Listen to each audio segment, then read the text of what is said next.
오늘 저는 여러분과 함께 요한계시록 1장에서 7장까지 구조 분석을 이라는 제목으로 요한계시록 1장 9절을 본문으로 설교를 하려고 합니다. 자, 요한계시록 1장 9절을 제가 읽도록 하겠습니다. 나 요한은 너희 형제요 예수의 환난과 나라와 참음에 동참하는 자라. 하나님의 말씀과 예수를 증언하였으므로 말미암아 밤모라 하는 섬에 있었더니. 아멘.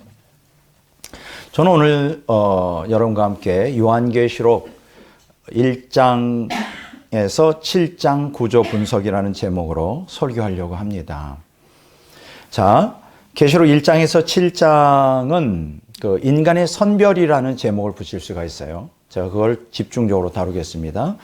그리고 이제 다음번에 하는 설교는 계시록 8장에서 14장까지인데 성도의 연단이라는 제목으로 주제를 가지고 설교를 하도록 그렇게 하겠습니다.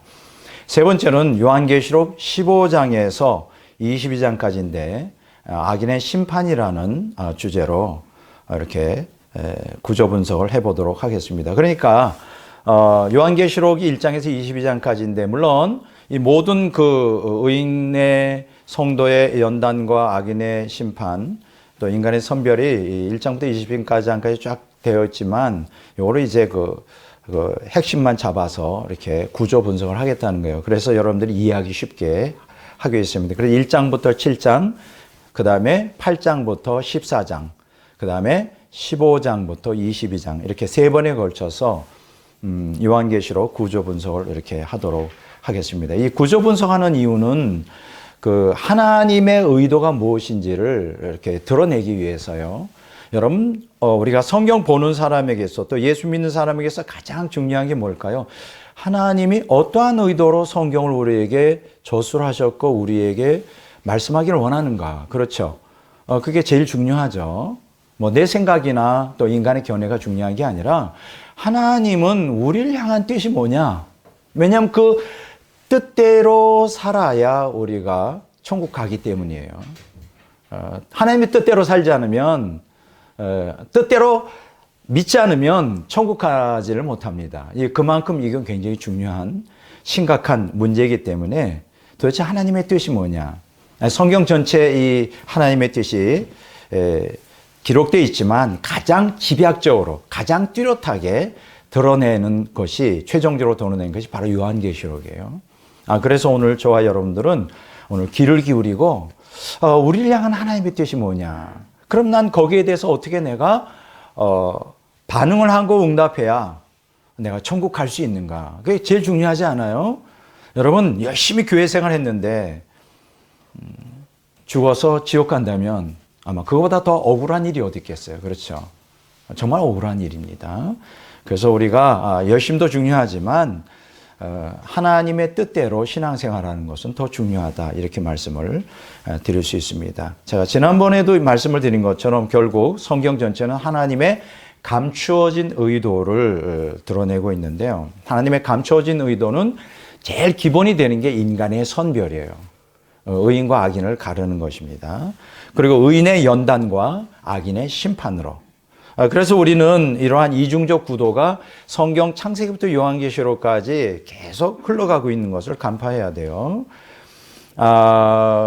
그래서 우리는 이것을 갖다가 성경을 우리는 구속사라고만 말하지 않고 멸망사라고도 말한다. 왜냐하면 인간의 구원과 멸망이 함께 동시에 아주 중대하게 다루어지고 있기 때문입니다. 자, 바로 이러한 것들을 이제 오늘 이제 구조 분석을 통해서 이야기 되는데 이제 오늘 주로 다루는 또 구조 분석의 핵심되는 사상은 뭐냐면 인간의 선별이에요. 더 나아가서 신자의 선별이라고 말할 수 있습니다. 이게 좀 충격이죠. 아니 신자를 선별해? 예, 신자를 선별합니다. 하나는 구원에 있어 선별하고 두 번째는 상급에 있어서 선별을 해요. 여러분 이걸 알아야 돼요. 난 예수를 믿으니까 안전하지 않나. 물론 이렇게 보편적으로 생각하지만 성경은 그렇게 가르치고 있잖아요. 예수를 믿는 사람 중에서도 의인과 악인을 선별하고 또 신자들도 상급이 또 선별이 된다. 이것을 오늘 여러분들 선별이라는 제목으로 오늘 중점적으로 다루려고 합니다. 자, 이렇게 7년 대환란은 인간의 선별을 근거로 해서 의인의 연단과 악인의 심판을 통해서 구속사와 멸망사를 이제 완성하고자 하는 하나님의 계획을 적나라하게 드러내는 게 요한계시록이고, 그리고 7년 대환란이 바로 그 기간인데, 특히 여러분들이 요한계시록을 집중적으로 공부하다 보면 이 겉으로 드러나는 현상은 악인들이 아주 득세를 해요.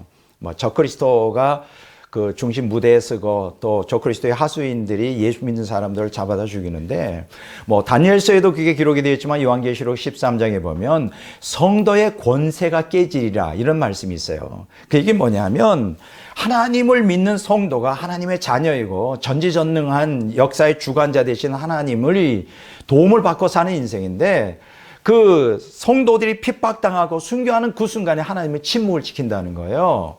그래서 성도의 권세가 깨져버립니다.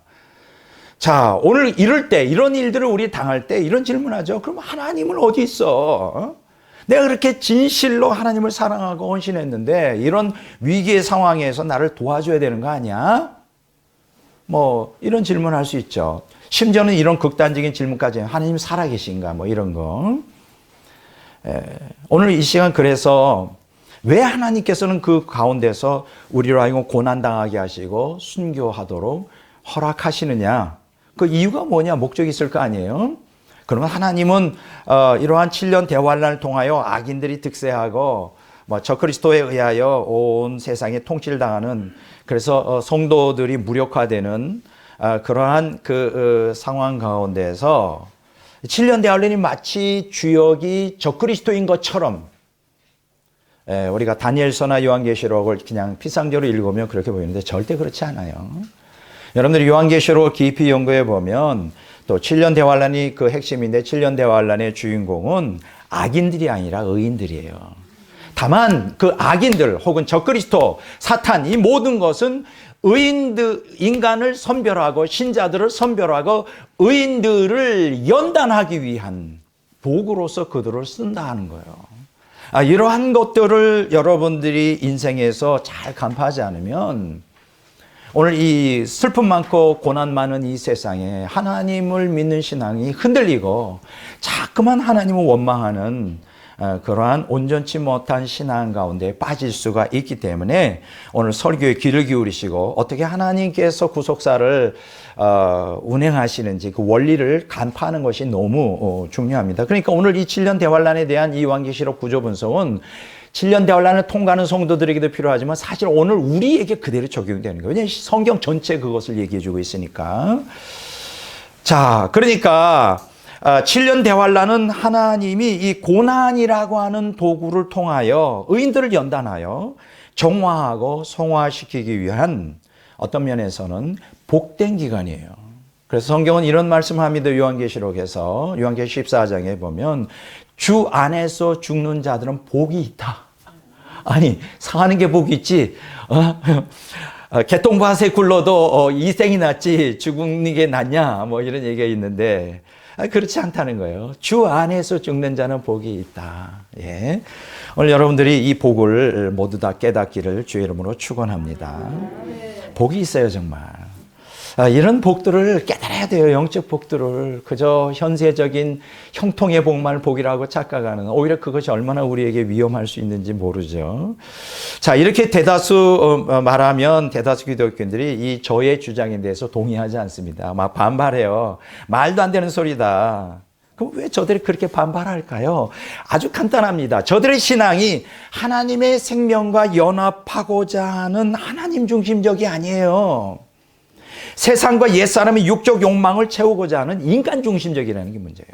그러니까 이 관점이 인간적으로 되어 있으면 이 고난을 통해서 주시고자 하는 하나님의 엄청난 이 복을 깨닫는 게 불가능하다. 그래서 빨리 여러분들이 인간 중심적인 신앙에서 하나님 중심적인 신앙으로 변혁되는 것이 절실히 필요로 한다. 이 말씀을 드리고 싶습니다. 자, 우리가 한번 이러한 그 인간 중심적인 신앙의 변전사를 한번 좀 리뷰를 해볼 필요가 있어요. 18세기에서 19세기에 인본주의가 득세를 했습니다. 그런데 불행하게도 기독교가 거기에 동조하는 바람에 제1차 기독교 세속화가 되어버리고 말았어요. 그리고 이어지는 20세기와 21세기 우리가 살고 있는 이 시대까지 물질주의가 이 세상을 득세하게 되었어요. 근데 불행하게도 거기에 우리 기독교인들이 동조하여 제2차 기독교 세속화가 지금 현재 진행 중에 있습니다. 자, 이로 인해서 오늘날 기독교 안에 인본주의적 물질주의가 만연되어 있어요. 다시 말합니다. 오늘날 기독교 안에 인본주의적 물질주의가 만연되어 있어요. 자, 이렇게 되다 보니까 어떤 결과가 나왔느냐. 이로 말미암아 기독교의 쇠퇴와 몰락이라고 하는 이 비참한 현실이 가속화되고 있어요.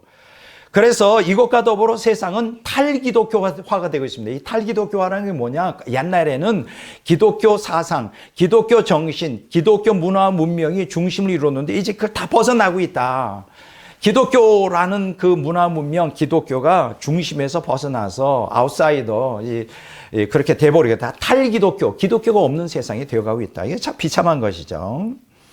자, 오늘날 교회 공동체를 떠나 여러분 이것으로 인해서 어떻게 되냐? 교회 공동체를 떠나 예배할 수 있다. 하나님 믿을 수 있다고 억지 주장을 부리는 영적 노숙자 누굽니까? 가나안 교인 신자들이죠. 안 나가. 얼마나 좋습니까? 유튜브로 그냥 예배 드리는 거요. 그 안 나가 교인들. 영적 노숙자들이에요. 자기 집이 없는 거야. 매일 그냥 노숙자처럼 살아요. 가나안 신자들이 급증하고 있습니다. 두고 보십시오. 가나안 신자들이 이제 대세를 이루는, 그래서 지금 교회가 텅텅 비우게 될 거예요. 또 한 가지 그것만이 문제가 아니에요. 교회 공동체에 남아 있습니다. 그런데 또 이상한 신앙을 주장하는 신자들이 또 대세를 이루고 있어요. 교리는 중요하지 않아. 이론적 신학 체계도 필요 없어. 인간에게 그냥 감동만 주면 돼. 내가 은혜만 받으면 돼. 감동만 받으면 돼. 이게 뭐냐면 후기 교파주의라 그래요. 이게 다 신학적인 용어죠. 제 얘기가 아니에요. 후기 교파주의. 교파주의가 이제 무너지고 뭐 교회도 다 필요 없는 거야. 감동. 교회는 다니지만 그냥 감동만 받으면 돼. 이 후기 교파주의. 또 이런 사람들도 있어요. 절대 진리를 부인하고 영혼의 평안을 주는 종교적 체험만 중시해. 뭐 진리 다 필요 없어. 내가 뭐 어떤 불 받으면 돼. 은혜 받으면 돼. 이 종교적 체험 중시하는 이걸 뭐라고 말하냐? 해체적 복음주의라 그래요. 복음주의는 복음주의인데 이 진리가 없어. 그러니까 다 해체. 각자 원하는 대로 믿는 거예요. 이게 지금 후기 교파주의, 해체적 복음주의가 좀 주류를 이루고 있어요. 그러니까 이런 오늘날 교회 상황이 얼마나 약합니까? 얼마나 약해요.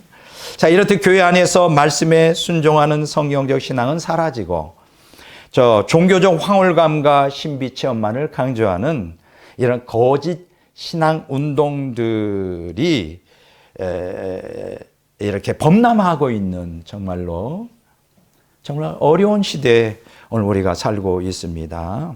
자, 일찍이 여러분 18세기 초중반에 미국 제1차 대각성 운동을 주도했던 여러분 그 유명한 조나단 에드워즈가 이런 얘기를 했습니다. 귀담아 들으십시오. 말씀 순종에 결여된 종교적 감정이나 황홀경은 하나님이 아닌 사탄이 주는 것이다. 여러분 오늘 마음속에 새기시길 바랍니다. 말씀 순종에 결여된 종교적 감정이나 황홀경은 누가 준다고요? 하나님이 주는 게 아니라 사탄이 주는 것이다. 자, 이렇게 오늘날 기독교는 인간의 육적, 영적 탐욕을 채우기 위한 수단으로 전락하고 말았어요. 그래서 지금 대다수가 마귀의 미혹에 빠져 있어요. 그래서 그 결과 배교의 길을 걷고 있습니다. 비참한 거예요. 배교는 뭡니까? 결국 구원을 상실하고 지옥 간다는 거예요. 예수를 믿다가 지옥 간다는 거예요. 이게 얼마나 심각한 상황인가. 자, 이런 상황 가운데서 자, 하나님은 구속사 멸망사를 완성시키고자 합니다. 지금 그때가 되었어요. 7년 대환란이 다가오고 있습니다. 종말의 끝이 다가오고 있어요. 자, 그러면 왜 완성을 시킬까요? 대환란을 통하여 진짜와 가짜 신자를 구별하기를 원하시고 계세요. 여러분 신자 중에도 진짜가 있고 가짜가 있어요. 근데 그걸 구별할 수 있는 제일 좋은 방법이 뭘까요? 고난이에요, 고난. 예. 고난을 딱 주면 진짜들은 어떤 상황에도 흔들림 없지만 고난이 오면 아이고 예수 믿을 필요가 없어. 다 도망가는 거죠. 자, 그렇지만 이 진짜 성도들은 환난 가운데서 어떻게 돼요? 더욱더욱 하나님 의지하고 하나님 믿는 신앙으로 변화되어 종화시되어 순결한 그리스도의 신부로 이제 변화되어 가고 있어요. 그 역할을 무엇이 할까요? 7년 대환란이 하게 될 것입니다. 자, 오늘 설교 본문 말씀의 요절이 뭘까요? 요한계시록 1장 9절입니다. 여러분, 요한계시록 가운데 가장 중요한 구절이에요. 계시록 1장 9절은 요한계시록 전체의 요절 말씀이에요. 외워두셔야 돼요. 그리고 특히 오늘 요한계시록 1장에서 7장 구조 분석의 핵심되는 구절이 요한계시록 1장 9절입니다. 자, 그러면 또 한 가지, 요한계시록 1장 9절은 계시록 1장 1절에서 8절까지 전개되는 서론, 요한계시록 서론 부분과 그 다음에 이어지는 계시록 1장 9절에서 20절에 촛대 가운데 계신 인자를 연결해주는 고리 역할을 해요. 그러니까 오늘 요한계시록 1장 9절이 얼마나 중요한 구절인가. 사실 어떤 측면에서는 이 요한계시록 1장 9절은 성경 전체의 요절 말씀이다. 그렇게 말할 수 있습니다. 그러면 오늘 요한계시록 1장 9절이 말해주는 핵심이 뭘까? 도대체 어떤 내용을 읽기에 그렇게 백 목사는 침이 마르도록 중요하다고 하는 것일까? 성도들이 천국에 가려면 어떻게 신앙생활 해야 되는지의 기본적인 원리가 오늘 본문에 기록이 되어 있어요. 와. 제가 한 가지 질문하고 싶습니다. 여러분 가운데 천국 가고 싶지 않은 분이 있나요? 그까지 천국 필요 없어. 지옥도 좋아. 그러면 이 말씀을 드릴 필요가 없겠죠. 그러나 나는 어떤 상황에서도 난 제대로 신앙생활에 천국 가겠다고 하는 단호한 결단과 의지를 갖고 있는 분이라면 오늘 제 설교에 귀를 기울이시는 게 좋을 것입니다. 협박 아니에요. 협박 아닙니다. 여러분들을 사랑하는 마음으로 나는 우리 성도들이 한 명도 빠짐없이 다 천국 가기를 원하고 있어요. 정말 천국 가기를 원하고 있습니다. 천국 가려면 바르게 믿어야지. 성경이 가르치는 대로. 그러면 도대체 어떻게 신앙생활해야 천국 들어갈 수 있을까? 그 핵심이 요한계시록 1장 9절에 기록되어 있다. 자, 한번 읽어보겠습니다. 길지도 않아요. 나 요한은 너희 형제여 예수의 환난과 나라와 참음에 동참하는 자라. 하나님의 말씀과 예수를 증언하였으므로 말미암아 반모라 하는 섬에 있었더니. 간단하죠. 자, 여기에 가장 중요한 말씀이 있습니다. 사도 요한이 어디에 참여했다는 거예요? 동참했다는 거예요. 어디에? 그냥 환란이 아니에요. 예수의 환란. 두 번째, 예수의 나라. 세 번째, 예수의 참음에 참여했다는 거예요. 이게 무슨 얘기일까요? 오늘 기독교 신앙의 가장 기본적인 것은 예수님의 환란과 예수님의 나라와 예수님의 참음에 참여하는 신앙이어야 돼요. 이 얘기는 뭐냐? 예수님이 우리의 모범으로서 먼저 예수의 나라인 천국에 들어가기 위하여 예수님은 환란을 겪으셨고 그리고 그 가운데 인내하셨다는 거예요. 끝까지 신앙을 지켰다는 거예요. 하나님 뜻을 행하기 위하여. 우리도 그렇게 해야 천국에 들어갈 수 있다. 이런 얘기예요. 근데 많은 기독교인들이 이 말씀을 안 믿어요. 나 이거 필요 없어요. 예수님의 나라, 천국은 가고 싶은데 예수님의 환란, 노, 싫어요. 예수님의 참음, 노, 싫어요. 그냥 믿음으로 구원받아요. 이건 가짜예요, 가짜. 성경 그렇게 가르치고 있지 않습니다. 한글 개역개정 성경에는 사실 뚜렷이 이 내용의 구조가 나타나 있지 않아요. 원문에 보면 환란, 나라, 참음이라는 단어가 모두 하나의 정관사, 헬라어로 테라 그래요. 영어로 보면 더죠, 더. 정관사죠, 딱 정해지는 거. 자, 이 정관사 테에 의해 결속되어 있어요. 하나의 정관사에 되어 있어요. 그 얘기 뭐냐? 환란과 나라와 참음이라는 게 각각 분리가 안 되는 거구나.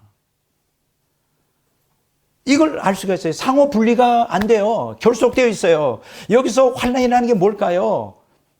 하나님 말씀에 순종하고 예수님 믿었기 때문에 당하는 고난 아닙니까? 환란 그거요. 그리고 이거 나라는 게 뭐예요? 바실레이아라 그러는데 이게 종말론적 하나님 나라, 다름은 천국 아닙니까? 참음은 뭐예요? 핍박 가운데서도 믿음을 저버리지 않고 끝까지 견디는 거 아닙니까?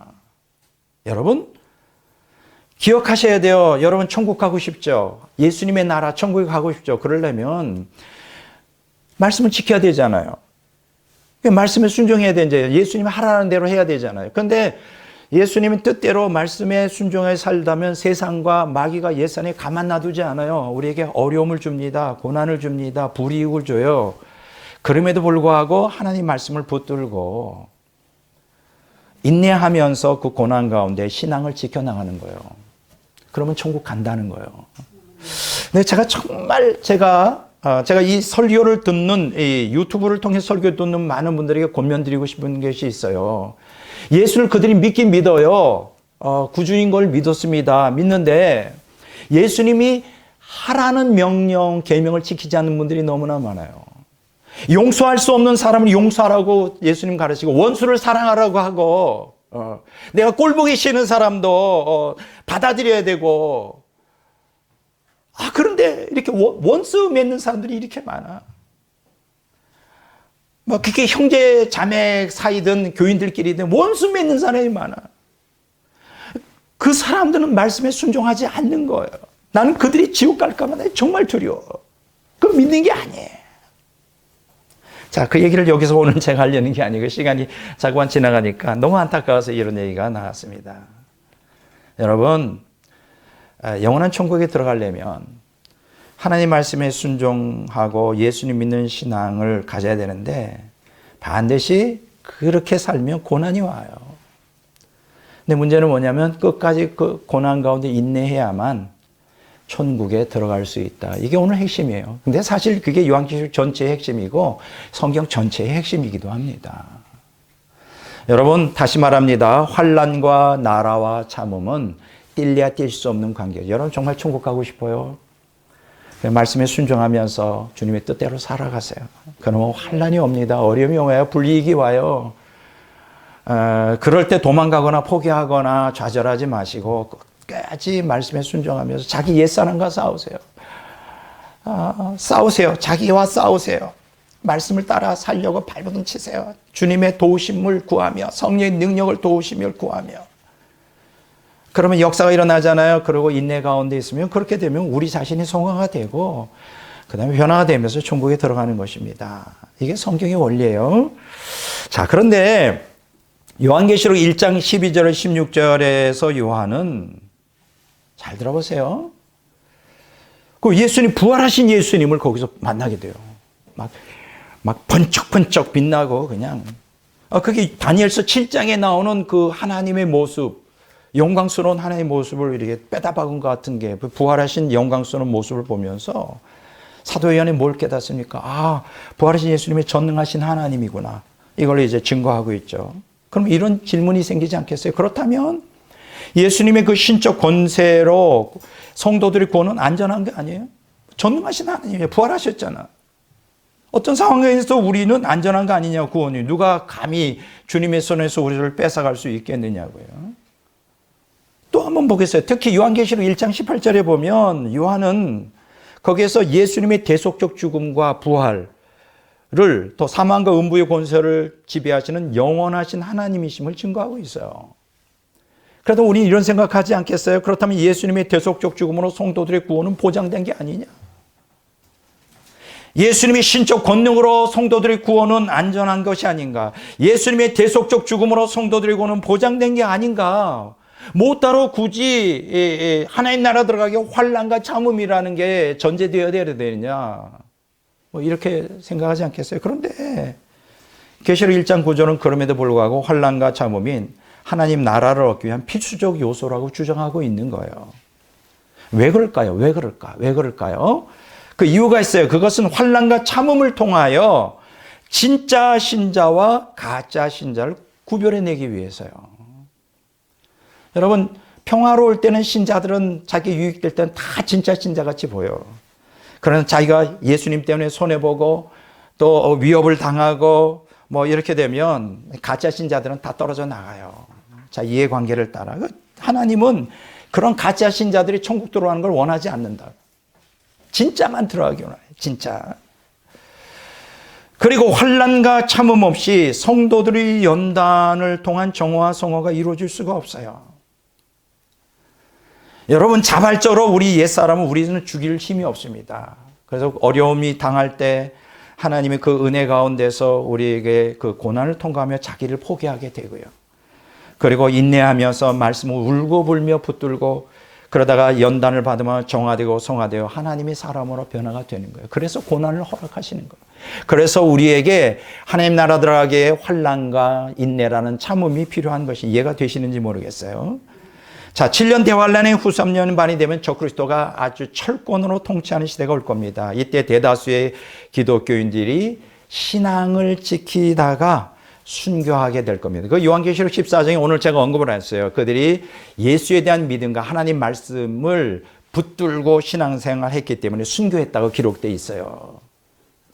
오늘 우리에게 사실은 순교적 신앙이 요구가 됩니다. 그냥 널널하게 머리로만 예수 믿는 신앙 가지고는 천국 돌아갈 수가 없어요. 왜 순교적 신앙이 필요하냐? 하나님 말씀에 순종하려면 이 세상과 마귀의 옛사람이 가만두질 않아요. 고난을 줘요. 핍박을 해요. 그럼에도 불구하고 우리는 말씀을 붙들고 인내하며 신앙생활. 그게 순교 아닙니까? 그 육체의 죽음만 순교가 아니지 않습니까? 그러나 7년 대환란 때는 실제적으로 육체적 죽음이 요구가 될 거예요. 자, 오늘 우리가 순교할 것인가 배교할 것인가. 아까 제가 신자가 얘기했죠. 인간들도 신자 불신자를 선별한다는 것처럼 하나님이 신자 가운데도 진짜 신자와 가짜 신자를 분별하는데 오늘 순교할 건가 배교할 것인가. 양자택일해야 될 극한 상황에 접했을 때 우리의 신앙을 지켜주는 지지 역할하는 두 가지 중요한 게 있어요. 이게 뭐냐? 하나님 말씀이에요. 말씀을 붙들고 인내해야 되는 거죠. 고난 가운데. 그런데 문제는 뭐냐? 말씀을 붙들고 고난 가운데 인내하면 하나님이 즉각적으로 막 은혜도 부어지고 역사가 일어나서 기적이 일어나야 되는데 하나님 침묵하셔요. 침묵하셔요. 그럼 이런 생각이 들지. 야, 하나님이 잠자러 가셨나? 아, 다른 사람들은 산다고 나는 버림받은 거 아니야? 아마 여러분들 그런 경험을 가끔 할 거예요. 자주 할지도 몰라요. 예수 믿으면서. 기도하는데도 가만 계셔. 뭐 이런 것들을 많이 겪습니다. 그럼 왜 하나님은 가만 계신 걸까요? 여러분들이 앞으로 7년 대환란이 돼서 정말 적그리스도 통치하는데 여러분을 다 끌려갔다고 합시다. 감옥에 쳐넣었어요. 그리고 이제 듣기로는 몇 날, 몇 월, 며칠 이제 뭐 죽인다 뭐 했어요. 근데 아무런 역사가 일어나지 않아. 뭐 실제적으로 이런 일들을 그 보네포라고 하는 유명한 나치 독일에 저항하다가 교수형을 당했던 사람들에게 그대로 나왔어요. 아무 역사가 일어나지 않았어요. 아무 역사가 그냥 죽었어요. 그럴 때 이런 의문이 생기지 않겠어요? 도대체 하나님은 내가 믿었던 하나님이 안 계신 거 아니야? 아니, 계신긴 계신데 적그리스도보다 사탄보다 힘이 약해가지고 지금 나를 도와줄 수 있는 능력이 없는 거 아니야? 뭐 이런 거. 아니라는 거예요. 아니라는 거예요. 거기엔 뜻이 있다는 거예요. 여러분, 그래서 두 가지를 알아야 돼요. 이 고난이 있을 때 하나님 말씀과 하나님의 속성을 이해해야 되는데 요한계시록 1장 1절에서 8절에 계시록 서로는 다음과 같은 사실을 우리에게 전해주고 있어요. 첫째, 종말의 성도들이 지켜야 될 하나님의 말씀. 왜 지켜야 될까요? 하나님 말씀만이 나의 생명이고 그 말씀이 나를 성화시키고 변화시키기 때문이죠.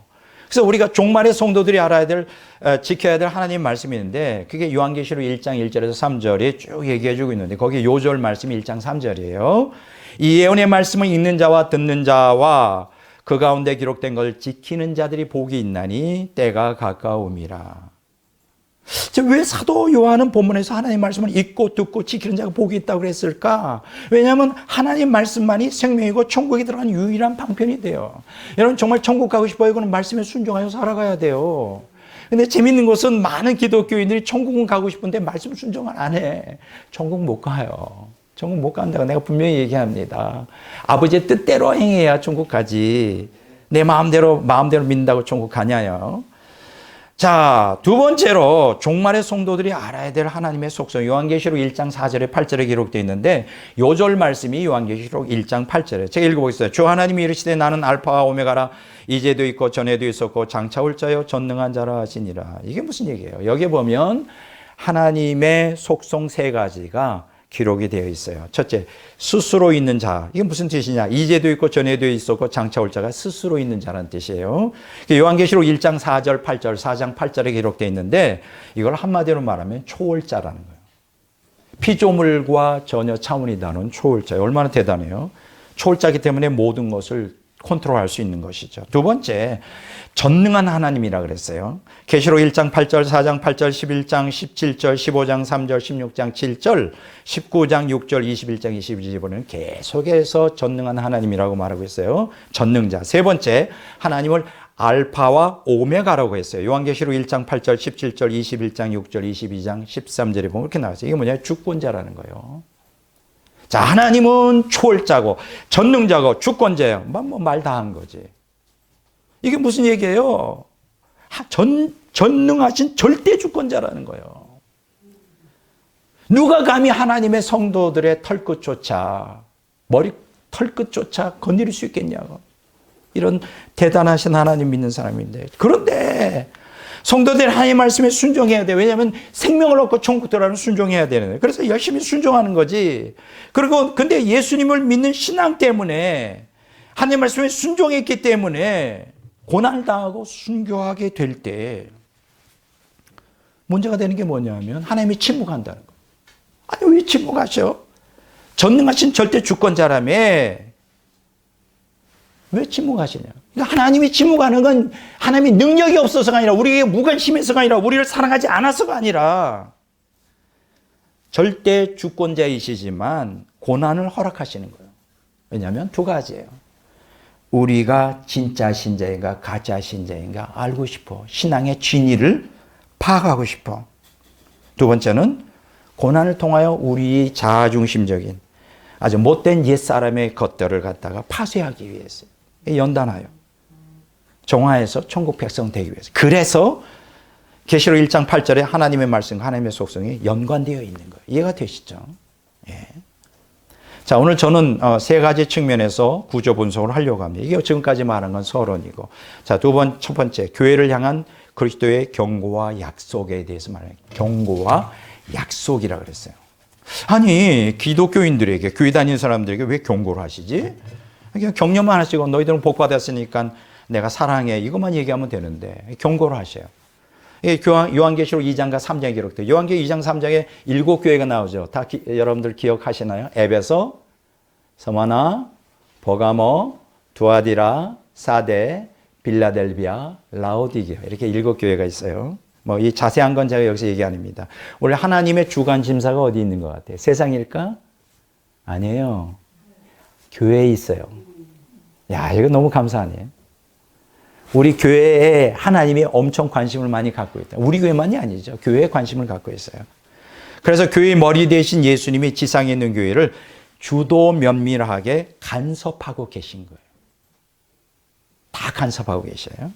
자, 그런데 이런 상황 가운데서 이렇게 요한계시록 2장 3장 7교회를 이렇게 깊이 이렇게 관찰해 보니까 교인들이 다양한 형태의 신앙을 가지고 있어요. 정말 다양해. 계시록 2장 3장에서 다양한 성체인데 딱 두 가지로 구분할 수 있어요. 신자, 진짜 신자와 가짜가 신자. 진짜 신자는 열심히 예수 믿으면서 이기는 자야. 이기는 자야. 이기는 자. 그래서 성경에 보면 이기는 자가 되어라. 이기는 자가 되어야 한다. 그러면 이기는 자의 반대가 뭘까요? 뭐 지는 자지, 지는 자. 지는 자예요. 여기서 우리가 깨닫게 되는 예수 믿는 사람 중에, 교회 다니는 사람 중에는 이기는 자도 있고 지는 자도 있고. 그러면 여기서 이긴다는 건 뭐예요? 하나님의 말씀에 순종하며 예수를 믿을 때 오는 그 박해와 고난, 옛사람과 세상과 옛자아에 막 분연하게 막 대항하여 싸워 말씀에 순종하면서 인내하면서 이겨나가는 거죠. 이기는 자예요. 근데 그 반대로 지는 자가 있어. 그럼 왜 지는 것일까? 지면 어떻게 될까요? 배교하게 되고 결국 멸망하게 돼요. 그러니까 교회를 다니고 신자라 하여 다 구원받는 게 아니라 이 영적 투쟁에서 지면 지옥 간다. 그걸 저는 뭐라고 말하냐, 배교하는 신자들에 대해서 먼저 다루겠습니다. 첫째, 지상교회는 마귀의 자녀가 있어요. 계시록 2장 2절에 보면 자칭 사도라 하되 아닌 자들, 가짜죠. 가짜 사도. 거짓 선지자, 가짜 선생, 가짜 사도. 마귀의 자녀죠. 두 번째, 지상교회는 물욕에 빠진 신자들이 있어요. 요한계시록 2장 14절에 보면 내게 발람의 교훈을 지키는 자들이 있다. 이 발람의 교훈은 뭐냐? 물질주의를 얘기해요. 여러분, 물질을 사랑하는 자, 그 사람들은 배교하게 되고 결국 지옥 가게 된다. 자, 세 번째, 지상교회는 유욕에 빠진 신자들도 있어요. 요한계시록 2장 15절에 보면 내게도 니골라당의 교훈을 지키는 자들이 있도다. 니골라당의 교훈을 지키. 이게 뭐예요? 니골라당은 뭐냐면 이 영지주의자들인데 유욕을 따라 살아. 뭐 예수님 믿지만 뭐 영혼은 거룩하지만 육체는 타락한 본성대로 살아도 돼. 이게 마치 그 구원파하고 비슷하죠. 유욕을 빠진 사람들도 있어요. 네 번째는 지상교회 새 속에 물든 세상을 사랑하는 신자들도 있어요. 요한계시록 2장 20절에 보면 자칭 선지자라는 여자 이세벨을 내가 용납함이니, 이 여자 이세벨은 뭐예요? 이 이방 종교하고 혼합하죠. 혼합주의, 이 세상을 사랑하는 자죠. 이렇게 유격적인 사람, 또 물욕을 갈망하는 사람, 또 새 속에 물든 기독교인들, 이 사람들은 다 가짜 신자가 되는 거예요. 이 쭉정이가 되는 거예요. 결국 천국에 못 드는. 그래서 예수님이 이 일곱 교회에 이 배교하는 이런 신자들을 향해 뭐를 하라 그러죠? 계속 반복해서 회개하라, 회개하라, 회개하라. 회개하지 않으면 어떻게 한다고요? 멸망할 거라고 경고하고 있는 거예요. 요한계시록 2장 3장의 핵심입니다. 요한계시록 2장 5절, 16절, 21절, 23절, 3장 16절에 보면 나와요. 참, 시간이 없어 이런 얘기 할 수가 없는데, 참 좀 인생 살다 보면 참 충격적인 얘기 많이 듣습니다. 이제 뉴스를 보니까, 얼마 전에 양주의 어떤 식당에 여자 목사님이 식사하러 갔는데, 옆에 누가 앉았나 봐요. 이 코로나가 위험하니까 인상을 팍 쓰면서 왜 옆에 앉느냐 이거예요. 그래, 밥을 잘 드시고 나가면서, 돈을 환불해 달라고. 소리 온갖 욕지거리를 다 하면서 여자 목사님이, 그래서 이제 이게 지금 이슈가 됐습니다. 난 도대체 이해가 안 돼요. 왜, 목사님이 뭐 좀 불편할 수는 있지만 그 욕지거를 왜 했으며 돈 다 환불해 달라고 소리 질렀고 참 창피하고 이런 사람들이 정말 경건한 사람일까? 나는 그렇게 믿을 수가 없습니다. 이 사람들이 정말 진짜 신자일까? 난 이런 교인들이 너무 내 주변에 많기 때문에 야, 참 걱정이 돼요. 지옥 갈. 그 사람 믿을 거 아니에요. 한번 나는 구원받아서 난 심지어 목사야. 그냥 막 살아도 난 천국 가. 천만에요. 가지 못합니다. 야, 참 이게 참 안타까운 현실이죠. 자, 제가 요한계시록 2장 3장에서 진짜 신자와 가짜 신자를 하나님이 구분하는데 배교하는 가짜 신자들에서 먼저 얘기했어요. 그러면 진짜 성도들도 두 구분이 됩니다. 와, 재밌죠? 그래서 두 종류의 성도들, 쉽게 얘기하면 지지 않고 승리하여 이기는 자들이 두 가지로 구분이 된다. 이게 자세히 보셔야 돼요. 그냥 이렇게 얼른 적당히 보면 이게 구별이 안 돼요. 2장 3장에 보면 이기는 자에게 약속된 상급을 언급하고 있어요. 요한계시록 2장 7절, 11절, 17절, 26절, 3장 5절, 12절, 21절이면 이기는 자가 되라. 이기는 자가 성령의 교회들에게 하시는 말씀을 들어요. 여기서 이기는 자라고 하는 단어는 헬라로 호니콘이라 그래요. 호니콘. 그래서 여기서 이기는이라는 그 단어는 니콘인데 원형이 니카오예요. 우리 한번 따라서 할까요? 니카오. 니카오. 뭐 마카오라는 도시 아닙니다. 니카오. 자, 이 니카오란 무슨 뜻이냐? 헬라어 원어를 다 사전 찾아보니까 이런 얘기예요. 악정 고투를 모두 다 견디고 이겨낸 다음에 얻는 승리. 그냥 승리하는 거 아니에요. 이게 딱 이제 니카오가 악정 고투를 이기고 승리하는 건 이게 뭐가 떠오르느냐면 미식 축구 있죠. 난 그 뭐 원리를 잘 모르겠지만 그냥 이렇게 럭비 공처럼 자꾸 막 방해하잖아요. 태클 걸고 막. 그런데 그걸 갖다가 그걸 붙잡고 막 요리조리 하면서 막 밀고 나가서 골인 하잖아요. 제가 그게 생각이 나더라고. 여러분 신앙생활 어떻게 생각하세요? 그냥 편안하게 믿고 싶어요? 여러분 절대 그렇지 않습니다. 악정고투를 이겨야 돼요. 여러분들 신앙 갖지 못하도록 성경 말씀대로 살지 못하도록 방해하는 모순녀들의 영적 투쟁을 선언하고 그게 굴하지 말고, 네, 안타까운 것은 사람들이 자꾸만 타협을 해, 세상과. 그리고 양보를 자꾸만 해. 이상해. 돈에 대해서는 정말 피도 눈물도 없이 막 양보 안 하고 막 형제끼리도 그거 얻으려고 의가 닭할래에 싸우면서도 왜 예수 믿는 신앙은 얼마나 자비로운지 그냥 다 양보해. 좋아. 교회 안 나가도 좋아. 코로나 다행이야. 요새 교회 안 나가도 목사가 뭐라는 사람이 없어요. 그게 악종 고투를 못 이기고 이겨낸 다음에 승리하는 겁니까? 아이고. 여기서 이기는 의 시제가 현재 분사형이에요. 뭐예요? 한 번 이기는 거로 끝나지 않는다. 반복해서 계속 지속적으로 주님 오시는 날까지 계속 싸워 나가야 된다. 계속적으로 마귀와 세상과 유격과 싸워 이겨야 됩니다. 여러분 안에 옛사람이 있잖아요. 저 인간 꼴 보기 싫어. 그래도 꼴 보기 싫다는 걸로 끝나면 안 돼요. 근데 성경이 뭐라 그러세요? 악을 선으로 이기라 그러잖아. 용서하라. 그러니까 사랑하라. 그러니까 나는 사랑할 수 없어요. 사랑 안 되면 사랑하려고 노력도 해야 되고 안 되면 무릎 꿇고 내가 죄인입니다. 나를 불쌍히 여기셔서 내가 사랑하지 못합니다. 사랑하라고 명령했는데 난 저 인간만 보면 그냥 밥 마셨고 그냥 구역질이 나고 정말 꼴 보기 싫어요. 막 이런 사람들 그 용서 안 하면 예수님 그래요. 나도 네 죄를 용서 안 하겠다. 정말이에요. 지금 농담 아니에요? I'm not joke. 나 농담하는 거 아니에요. 나 성경에 있는 거 얘기하는 거예요. 저는 그래서 제가 누구를 미워하지 않습니다. 그냥 내가 정말 솔직히 왜 꼴 보기 싫은 사람이 왜 없겠어요? 정말 있어요. 꼴 보기 싫은 사람들. 인간 같지 않은 인간 말종도 있어요. 그러나 저는 그들을 미워하거나 하지 않습니다. 왜냐하면 예수님이 말씀하셨잖아요. 용서하라, 받아들여라, 관용하라, 그리고 원수를 사랑하라. 그러니까 내 힘으로 안 되니까 눈물 흘려 기도하는 것밖에 없지. 하나님 도와주세요. 나는 이렇게 죄인이에요. 저 영혼을 사랑하게 해주십시오. 이런 거지. 이게 바로 신앙생활이 이게 악종 고투를 이기고 얻는 승리란 말이에요. 근데 이런 투쟁을 안 해, 기독교는. 왜냐면 힘드니까, 싫어. 그냥 널널하게 신앙생활에 악종 고투, 무슨 악종 고투. 교회 주차장 있어요? 지하교는 안 와요, 2층에. 그리고 레저, 이러한 것도 있어요. 교회 나가지. 뭐, 이거 따지는 게 얼마나 많은지. 그래가지고 어떻게 천국 가려는지 난 도저히 모르겠어요. 니카호라고 하는 거는 악종 고투를 못 이기고 이겨낸 다음에 얻는 승리예요. 이렇게 싸우라는 거예요. 여러분들 세상과 유격과 마귀와 싸워 승리하려면 이런 악종 고투, 니카와 같은 이기는 자가 되어야 되는 거예요. 그런데 이 이기는 자에게 주어지는 두 종류의 상급을 성경은 기록하고 있어요. 이거 자세히 안 보면 이게 구별이 안 되죠. 두 가지 종류. 첫째가 뭐냐? 보편적 상급이에요. 이거 모든 성도들에게 누구나 다 주시는 상급. 이거는 영원한 구원의 보장입니다. 영원한 구원의 보장이에요. 두 번째는 특수한 상급이에요. 이건 아무나 받는 게 아니에요. 이거는 통치의 권세를 부여받는 사람들에게만 주어져요. 자, 두 가지입니다. 보편적 상급, 이건 영원한 구원의 보장, 특수한 상급, 통치의 권세 부여. 자, 그럼 보편적 상급이 네 가지가 기록되어 있어요. 2장과 3장에.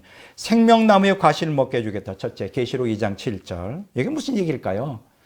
천국에서 하나님과의 생명연합을 주시겠다. 이거 너무나 중요한 거예요. 가장 기본적인 거예요. 천국 가면 다 하나님과 생명연합이 됩니다. 자, 둘째 사망의 해를 면케해 준다. 자, 요한계시록 2장 11절에 이게 뭐냐면 이제 절대 지옥의 위협이나 지옥 떨어질 일은 없어. 천국을 완전히 확보한 거야. 나는 그게 제일 좋다고 생각해. 지옥 갈 일이 없잖아. 타락하여 또다시 지옥 갈 길이 없어. 천국 들어가면. 그거로 내 인생이 결정이 된 거예요. 그러나 이 땅은 아직은 구원론이 확정이 안 되어 있기 때문에 천국도 지옥 갈 수 있게 항상 두려움으로 신앙생활을 해야 되는 거예요. 자, 세 번째 뭐냐?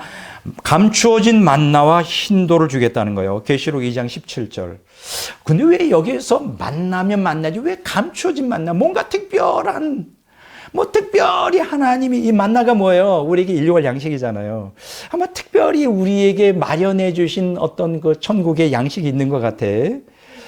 천국에 가면 아마 생명의 누림을 아주 감추어줬기 때문에 이런 거 있잖아. 우리 할머니 집에 가면 할머니가 손주를 이뻐하면 자기가 먹으려 하는 거 막 꼬깃꼬깃 감춰놨다가 막 한 달 된 거 이런 거 거의 막 이렇게 해서 너만 주는 거야 이렇게. 근데 이제 뭐 그런 거 이렇게 비밀리에 이렇게 주는 거. 그럼 우리가 어쨌든 뭐 돈이면 더 좋겠지만 우리가 그걸 기대하고 할머니한테 가잖아요. 꼬깃꼬깃 이렇게 할머니 이제 주머니만 이렇게 살피는 거지. 그래서 막 돈을 탁 줬을 때 얼마나 기분 좋아. 너한테만 지금 아무한테도 얘기하지 마. 쉬 이러면서. 이게 뭔가 감춰진 만나가 내가 생각할 때는 천국에 가면 와 정말 하나님 너한테만 주는 거야. 너희들 내가 이쁘니까 전혀 사람들은 몰라. 너희들만 먹어. 쉬 이거 천사들 오기 전에 빨리 먹어라. 쉬 이렇게 해서 하나님의 생명을 누리고 신도를 준다는 거예요. 이게 뭐냐면 옛날에는 어떤 그 시민권자들에게 증명서로서 신도를 줬어요. 그러니까 천국 시민에 걸맞는 영원한 이름을 수여해 주는 거예요. 여러분이 한번 기대해 보세요. 천국에 가면 여러분 각각의 제가 수도 우리 그 어떤 사람들 우리 순멀대라는 사람도 있다고 이름이 감신 다닐 때 신말려가 있었어. 말려가 여자는 끝이다. 왜냐하면 그 집안이 딸만 7을 낳았대. 그래서 이제 지겹다. 뭐 그렇게 해가지고 말려라 그랬어요. 이름도 있잖아요. 근데 그런 거 다 개조가 될 거예요. 천국 백성에 걸맞는 이름이 주어질 거예요. 얼마나 좋아요. 자, 네 번째, 흰옷을 입고 생명책에 명시해 주겠다는 게 흐리지 않겠다는 거예요. 뚜렷하게 여러분 생명책에 기록이 안 돼 있으면 그건 지옥 가는 거예요. 명부에 없습니다. 여러분 그 신들러 리스트라는 거 아십니까? 2차 나치 시대 때 그 2,000명을 살렸는데 거기에 명부가 있어요. 그 명부에 없으면 그거 그냥 아우슈비츠 수용소에 죽는 거예요. 그 리스트 하나가 나의 생명을 구원하는 거예요. 하나님의 생명책에 내 이름이 기록됐다는 게 얼마나 대단한 거예요. 근데 여기 흰옷을 어떻게 요한계시록 3장 9절 이게 뭐냐면 우리가 하나님의 거룩에 참여한다는 거예요. 그거 구원의 완전한 획득이에요. 야, 이거 얼마나 대단합니까? 탈북자들이 굉장히 좋아하는 감격하는 게 뭔지 아십니까? 그들이 주민등록증을 딱 받고 여권을 딱 받았어요. 눈물이 나는 거예요.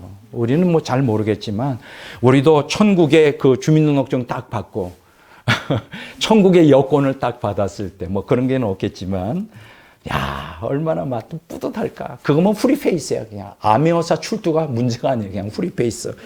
야, 이 5가지 이 보편적 상급을 약속을 했어요. 이건 누구나 다 주어지는 건데 두 번째 제가 언급하려는 것은 이건 아무나 받는 게 아니에요. 특수한 상급에 통치의 권세를 부여받는다 그랬어요.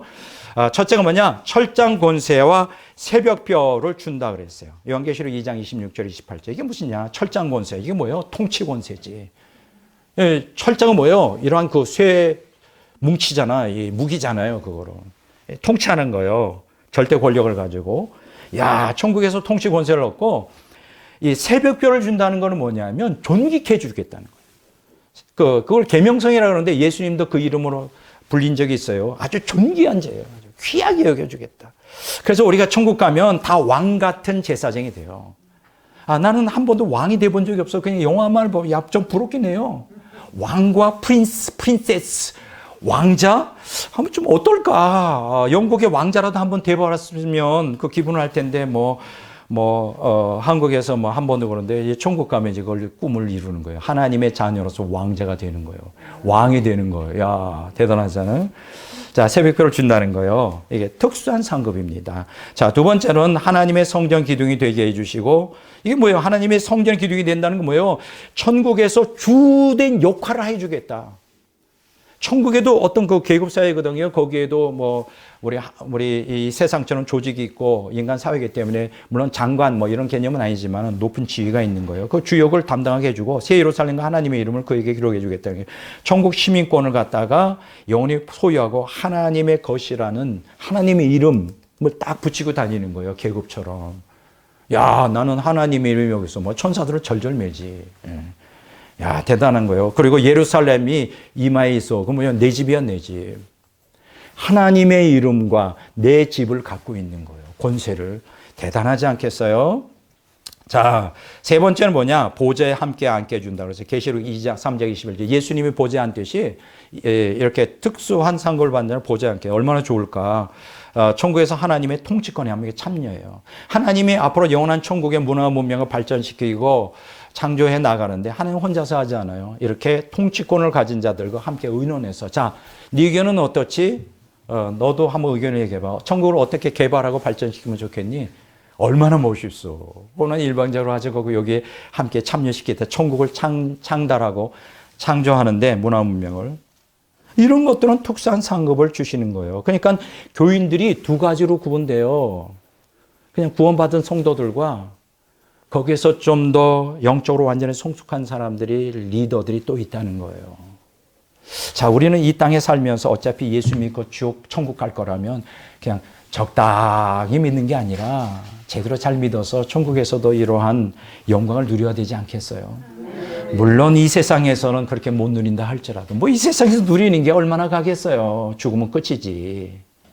우리가 죽으면 한 세대 후 사람들이 우리를 기억도 못해. 그러니까 이 땅에서 권세를 얻을 걸 생각하지 말고 천국에서 영원한 하나님의 권세에 영광에 참여할 것을 위해 열심히 주님 뜻대로 살자 이거죠. 얼마나 좋습니까? 자, 두 번째로, 자, 7년 대환란의 주체에 대해서 말씀을 하겠어요. 여러분, 7년 대환란은 적그리스도가 막 마음대로 하는 것 같고 악인들이 마음대로 하고 막 혼란스러운 것 같지만 치밀한 하나님의 계획 속에 정교하게 하나님이 구속사와 멸망사를 진행하기 위해 마스터 플랜을 가지고 가시는데 그 본부가 뭐냐? 요한계시록 4장이에요. 그래서 4장과 5장은 7년 대환란의 주체가 누군지를 계시해 주고 있어요.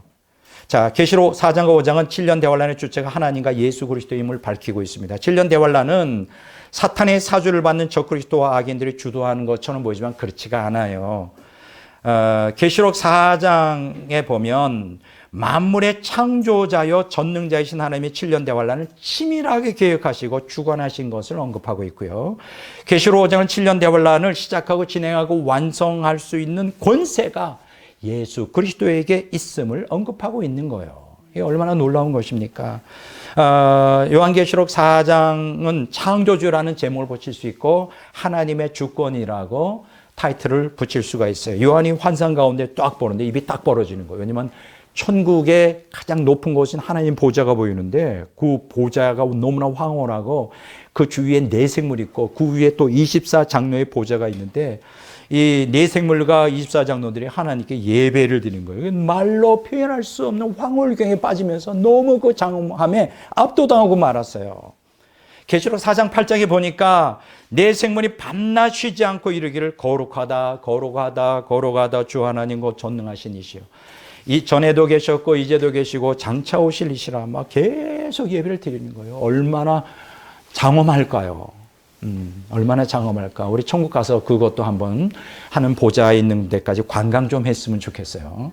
그 보좌 근처에는 아무나 살지는 못하고 관광은 할 수 있거든요. 저하고 천국 가면 한번 거기 관광 좀 가봅시다. 자, 아마 입이 다 무너지지 않을 거예요.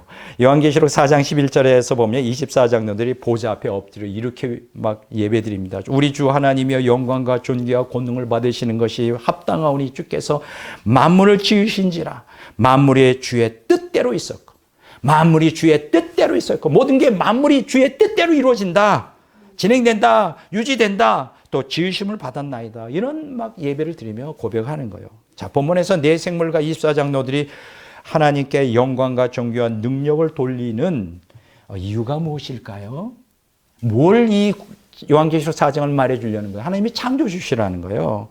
창조주로서 하나님은 자신의 뜻과 계획에 따라 온 우주를 지배하시며 역사를 섭리하시는 분이라는 것을 여기서 드러내고 있는 거예요. 그러니까 7년 대환란은 하나님의 능력이 없어서 악의 세력들이 종행하면서 의인들을 박해하고 죽이는 게 아니라 하나님의 전지전능하신 역사의 주관자 하나님이 다 마스터 플랜을 따라 진행하는 사건이다. 그걸 말해주는 거예요. 하나님의 손에 있어요. 그러니까 걱정할 게 하나도 없어. 걱정할 게 하나도 없어. 여러분의 인생도 걱정할 게 하나도 없어요. 왜냐하면 여러분의 인생의 주인이 누구예요? 하나님이세요. 여러분의 믿음이 커질수록 기뻐질수록 걱정이 점점 사라져요. 믿음이 약할수록 걱정을 많이 해요. 걱정을 많이 해요. 잠 못 이루는 밤에. 제가 인터넷 보니까 잠을 잘 자십니까? 그래서 1번 잠 잘 잔다. 국민들 대상으로 안케이트 설문. 잠이 잘 오지 않는다. 근데 깜짝 놀라는 건 60, 70%가 잠을 잘 못 잔대. 우리 한국 국민들이. 30, 40%만 그냥 잔대요. 뭔 걱정이 그렇게 많은지 잠을 못 자. 오늘 기독교인들도 마찬가지예요. 잠이 안 오십니까? 걱정돼서 걱정하지 마세요. 여러분의 운명은 여러분에 달려있지 않아요. 하나님의 손에 달려있어요. 네. 자, 요한계시록 4장에서 이렇게 보좌에 앉으신 하나님의 영광을 요한에게 보여주신 이유는 7년 대환란의 모든 사건들이 하나님의 치밀한 계획에 따라 구속 경륜을 성취하는 방향으로 진행될 거라는 걸 우리가 확신시켜주는 게 아니라 그러니까 걱정 허덜덜 마라 뭐 이런 것이죠. 자, 두 번째로 그리스도의 권세를 요한계시록 5장에서 계시해주고 있는데 이 제목은 속죄주라고 말했어요. 아까 4장은 뭐라고 했어요? 창조주를 얘기했죠. 이거는 속죄주예요. 자, 보좌에 앉으신 성부 하나님의 오른손에 뭐가 딱 있었냐면 7 봉인된 두루마리 책이 있었어요. 근데 이 봉인을 떼서 집행할 수 있는 적격자를 발견하지 못해 요한이 절망감에 사라지만 막 통곡을 하며 울어. 아, 이거 이상하죠. 왜 울어? 자, 그 이유가 이제 여기에 나오는데 7 봉인된 두루마리가 개봉되지 않으면 이 인류의 구속 경륜을 완성하기 위한 대환란 프로젝트가 진행될 수가 없는 거예요. 이 7 봉인된 두루마리에는 7년 대환란의 구속사와 멸망사에 대한 모든 그 내용들이 기록이 되어 있고 그게 열어야만 진행돼서 구속사와 멸망사가 완결이 되는데 그래야 하나님 나라가 되오려 하는데 아무도 그것을 열고 행할 수 있는 능력인 자가 없는 거예요. 그래서 우는 거예요. 우리도 그런 울음이 있어야 되잖아요. 예수 그리스도여 어서 오시옵소서. 7년 대환란이 와서 내가 비록 고난이 오지만 빨리 와야 이 하나님께서 의인과 악인을 선별하여 우리가 빨리 천국에 들어가고 이 구속사 완성되기를 갈망하는 마음이 있어요. 재림 대망 신앙이 있어야 되지 않겠냐 이거예요. 자, 그런데 바로 그때 예수 그리스도가 하나님의 오른손에서 두루마리를 취하십니다. 그럼 여기서 한 가지 질문이 있어요. 그러면 왜 예수님이 두루마리를 취하여 봉인을 뗄 적격자이신가? 네. 그가 하나님이 때문인가? 아니라는 거예요. 아니에요. 두 가지를 말씀드려요. 첫째, 계시록 5장 5절에 유다 지파의 사자 다윗의 뿌리가 이겼으니 그 두루마리와 그 7인을 떼시리라. 아, 그렇구나. 예수님이 7 봉인된 두루마리를 뗄 수 있는 능력이 있는 것은 예수님이 하나님으로서가 아니라 인간으로서 자기를 부인하고 고난 가운데서 인내하며 하나님 말씀에 철저히 순종하며 이겼기 때문이다. 이겼기 때문이다. 우리도 이겨야 된다는 거예요. 자, 둘째, 계시록 5장 9절 10절에 보면 두루마리를 가지고 그 인봉을 떼기에 합당하시도다 사람들을 피로 사서 하나님께 드리고. 아하, 그렇구나. 예수님 십자가 피 흘려 죽으시고 부활하여 죄와 사망의 권세를 이겼기 때문에 두루마리의 7 인봉을 뗄 수가 있구나. 자, 이건 뭘 얘기합니까? 예수님이 속죄의 피를 흘려 속죄 사역을 완성했고 그리고 그 속죄의 보혈을 의지하여 하나님의 말씀에 순종하며 영적 투정을 통해 성결케 될 수 있는 원리. 그래서 우리가 천국 갈 수 있는 그 길을 우리 예수님이 이기심으로 모범을 보이셨어요. 그러니까 우리 기독교인들은 이제 예수님 피만 의지하고 주님이 이기신 것처럼 그저 고난 가운데서도 환난 가운데도 인내하며 말씀에 의지하여 영적 투정하면 하나님이 책임져 주시고 거룩하게 되고 천국 다 들어간다. 그러니까 이제 그때는 비로소 7년 대환란에 인봉을 띄워도 문제가 없는 거죠. 우리가 예수님 속죄의 피가 없고 예수님 모범 안 보이셨는데 인복이 딱 떨어지면 다 악으로 물들어 지옥 가는 거예요. 이해가 되죠? 네, 그래서 오늘 요한계시록 5장에 예수님이 이겼다는 거. 그리고 예수님 피를 흘렸다. 그래서 이제 인봉을 띨 수 있는 능력이 있다. 이렇게 말씀하신 거예요. 자, 세 번째 끝으로 7년 대환란에 주역이 누구냐? 아까는 주체는 성부 하나님, 성자 예수님이 4장 5절 말했다면 주역, 주인공 6장 7장에서 말씀을 드리려고 합니다. 자, 6장은 뭐예요? 7 봉인된 두루마리는 인류의 구속과 멸망 계획을 완성하기 위한 대환란 프로젝트예요. 그게 쫙 기록되어 있어요. 대환란은 이런 내용으로 전개될 것이고 중점은 여기에 둘 것이다. 이렇게 나와요. 자, 두 번째 7장은 7년 대환란의 주역인 성도들을 소개하고 있어요. 주인공이, 자, 아까 내가 말했죠. 7년 대환란의 주인공은 악인이 아니고 누구라? 의인들이에요. 성도들이에요. 성도들 위해 준비된 기간이에요. 자, 첫 번째 요한계시록 6장. 요거의 제목을 심판주라고 제가 제목을 붙였어요. 6인 개봉이에요. 자, 첫째부터 6인 개봉인데, 자, 첫째인 개봉할 때 요한계시록 6장 1절 이전에 흰 말이 나왔죠. 이건 뭘 얘기합니까? 7년 대환란의 초기 잠정적인 세계의 평화 무드, 평화가 잠정적으로 있을 것이다. 둘째인 개봉, 요한계시록 6장 3절 4절에 붉은 말이 나오는데 7년 대환란 내내 대량 살육의 전쟁이 끊이지 않을 것이다. 7년 대환란 내내 어마어마한 전쟁, 3차 세계대전, 아마게돈 전쟁, 그 외에도 크고 작은 전쟁들이 크게 날 거예요. 자, 세 번째, 셋째인 개봉할 때 요한계시록 6장 5절 6절에 검은 말이 나오는데 대환란 내내 전쟁과 자연재해로 큰 기근이 일어날 거예요. 보통 기근이 아니에요. 세계적인 기근이 일어납니다. 기근. 자, 네 번째, 넷째인 개봉할 때 요한계시록 6장 7절 8절에 총황색 말이 나오는데 7년 대환란 내내 전쟁과 기근과 전염병으로 인하여 수많은 사람들이 죽게 될 것이다. 이 비근한 예로 3차 세계대전을 해서 전 세계 3분의 1이 죽고 그 외에도 대부분 점차적으로 다 죽어가요. 다섯 번째인 개봉, 요한계시록 6장 9절에 11절에 보면 순교자 얘기가 나옵니다. 7년 대환란 후반기에 대다수 성도들은 순교할 것이다. 박해. 자, 여섯 번째 개봉, 개봉, 계시록 6장 12절에 17절에 보면 진노의 날에 대한 얘기 나요. 7년 대환란이 다 끝나고 의인과 악인을 선별하고 연단하여 이제 악인들을 진멸하고 다 진멸하기 위하여 또 의인들을 익은 곡식으로 천국으로 데려가기 위해서 이제 다 정리가 되면 7년 대환란 끝에 천재지변으로는 지구가 끝장납니다. 그러니까 현 세상은 끝나요. 파국, 대파국. 그렇다고 지구가 없어지는 거 아니에요. 예수님 지상재림에서 다시 천년왕국이 시작됩니다. 자, 이 내용에서 우리가 뭘 깨닫죠? 7년 대환란을 통과하며 고난 가운데 연단받아 송화된 성도들은 순교하여 천국에 들어갈 것이다. 사실 이 내용 가운데 그게 핵심이에요. 순교자. 그런데 이 내용의 주로 내용은 뭡니까? 악인들은 전쟁과 기근과 전염병 그리고 대파국을 통하면서 단계적으로 다 죽여 지옥으로 떨어지게 됩니다. 그래서 예수님이 지상재림하는 날 한 명의 악인도 이 땅에 존재하잖아요. 다 죽여버려, 다 죽여버려. 그 자세한 얘기는 요한계시록 15장에서 22장까지의 구조 분석할 때 자세히 설명을 하도록 이렇게 하겠습니다. 자, 이제 두 번째 마지막 요한계시록 7장 대환란의 주인공, 주역인 성도들의 소개하는데 이것도 두 개로 나눠요. 그게 참 재미있어요. 첫째는 뭐냐? 인맞은 성도들과 구속받은 성도들로 구분이 돼요. 요한계시록 7장, 이걸 구속주라고 제가 말하죠. 자, 7장은 7년 대환란의 주역을 소개하고 있는데 7장은 7년 대환란이 성도들 연단하여 구원하기 위한 수단임을 이 본문은 가르치고 있어요. 자, 그런데 제7장은 성도들을 두 구분하고 있다. 이 말씀드렸죠. 첫째가 뭘까요? 계시록 7장 1절에서 8절에 보면 인맞은 성도들이에요. 이걸 14만 4천이라고 그래요. 이걸 제가 제목을 붙이면 영적 지도자들이에요. 영적 지도자들. 여러분 기억하십시오. 대환란은 하나님과 마귀가 인간 영혼을 사이에 두고 가장 치열하게 격돌하는 시기예요. 자, 마귀는 어떻게 할까? 하나님을 대적하고 성도들을 다 순교시켜 죽이기 위해 적그리스도와 그 하수인들이 온 세상을 지배하겠죠.